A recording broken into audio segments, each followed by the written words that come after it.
एक बच्चा होता है तो सास आती है देवता पूजने के लिए, तो नेग है तो आएगी ही, बुलाइए अथवा ना बुलाइए।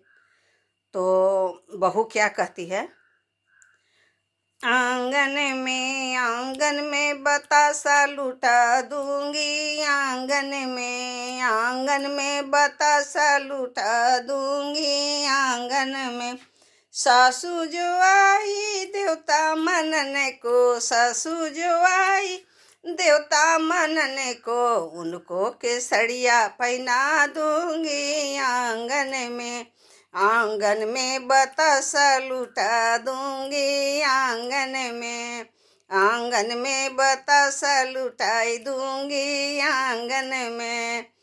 अरे देवता पूजन में कन मन करी हैं, देवता पूजन में कन मन करी हैं, अरे उनको केसड़िया खोलाए लूंगी, आंगन में तमाशा लगाए दूंगी, आंगन में तमाशा लगाई दूंगी, आंगन में।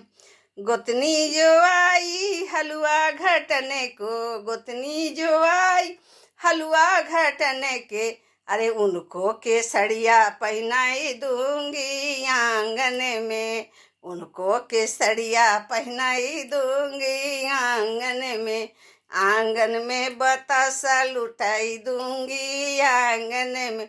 अरे हलवा घटन में कन मन करी हैं, हलवा घटन में कन मन करी हैं, अरे उनको केसड़िया खोलाए लूंगी, आंगन में तमाशा लगाई दूंगी, आंगन में तमाशा लगा दूंगी, आंगन में बतासा लुटाई दूंगी, आंगन में।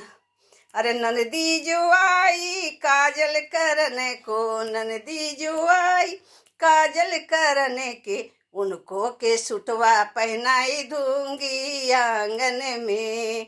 अरे उनको के सुटवा पहनाई दूंगी, आंगन में बतासा लुटाई दूंगी, आंगन में।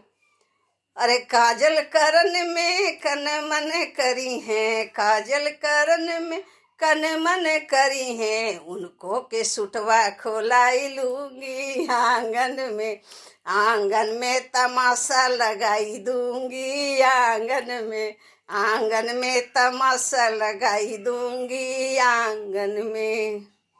अगर बहू के मन से नहीं चलिएगा तमाशा तो लगाएगी ही, तो उनके मन से चलिए, जैसे वो कहते हैं वैसे देवता पूजिए, खाना बनाइए, काजल करिए। और इसी के साथ मैं विराम लेती हूँ। धन्यवाद।